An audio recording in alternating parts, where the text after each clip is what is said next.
48 सवालों के जवाब दिए और अभ्यर्थी परीक्षा में पास हो गया। जी हां, आप हैरान मत होइए। झारखंड लोक सेवा आयोग यानी जेपीएससी में चल रही धांधली के जाल से अब पर्दा उठने लगा है।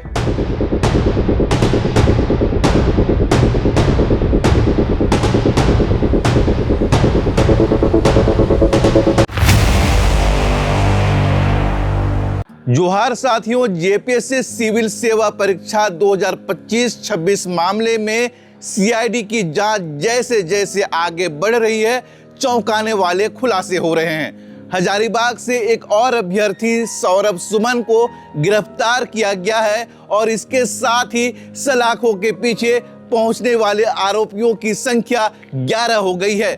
आखिर कैसे ओएमआर सीट से खेल किया गया? टीडीपीएल के दफ्तर में ऐसा क्या मिला कि पूर्व अध्यक्ष पर गिरफ्तारी की तलवार लटक गई है? आपको बताते हैं पूरी रिपोर्ट। सीआईडी की जांच से सबसे चौंकाने वाला मामला अभ्यर्थी सौरभ सुमन का सामने आया है। हजारीबाग पुलिस की मदद से गिरफ्तार किए गए सौरभ ने सिर्फ 48 प्रश्नों के उत्तर भरे थे, लेकिन वह पीटी परीक्षा पास कर गया। पूछताछ में उसने कबूल किया कि उसने अनुचित तरीकों से परीक्षा पास की। हद तो तब हो गई जब गिरफ्तारी के दौरान उसके पास से ओएमआर सीट की कार्बन कॉपी तक नहीं मिली, लेकिन असली सबूत सीआईडी के हाथ तब लगा जब उन्होंने परीक्षा कंडक्ट करने वाली एजेंसी टीडीपीएल के ऑफिस पर छापा मारा। वहां जब्त किए गए कंप्यूटरों की फॉरेंसिक जांच से पता चला कि परीक्षा के प्रश्न और उत्तर पहले से स्टोर थे, यानी ओएमआर सीट और सिस्टम में हेरा फेरी की पूरी सेटिंग पहले से तय थी। फिलहाल सीआईडी मुख्यालय में हड़कंप मचा हुआ है। लगातार छठे दिन 8 मुख्य आरोपियों से घंटों पूछताछ की गई। इसमें जेपीएससी के तत्कालीन उप परीक्षा नियंत्रक श्वेता गुप्ता, टीडीपीएल के director Ramveer Singh, marketing manager और टेक्निकल प्रोग्रामर शामिल हैं।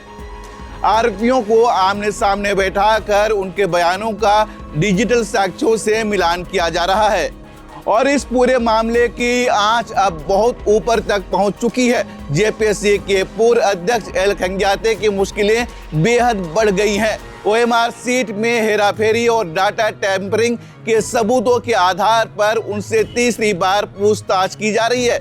सीआईडी ने उनका पासपोर्ट भी जब्त कर लिया है और उनकी विदेश यात्राओं का ब्यौरा खंगाला जा रहा है। सूत्रों की माने तो उनकी गिरफ्तारी की संभावना से भी इनकार नहीं किया जा सकता। इस बड़े घोटाले और धांधली की खबरों के बीच जेपीएससी की कार्यप्रणाली में एक बड़ा प्रशासनिक बदलाव किया गया।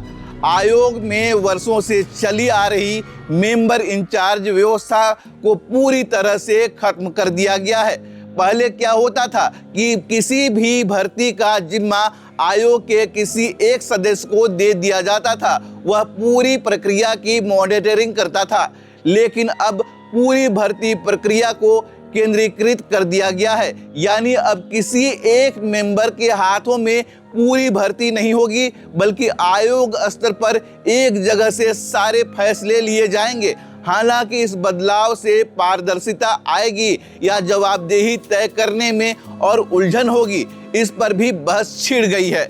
लाखों युवाओं के भविष्य के साथ खिलवाड़ करने वाले इस सिंडिकेट पर सीआईडी का शिकंजा कसता जा रहा है। अब देखना यह होगा कि इस मामले में और कौन कौन से बड़े नाम सामने आते हैं। इस पूरे मामले में आपकी क्या राय है? क्या जेपीएससी में सुधार के लिए यह कदम काफी है? अपनी राय कमेंट सेक्शन में जरूर लिखें।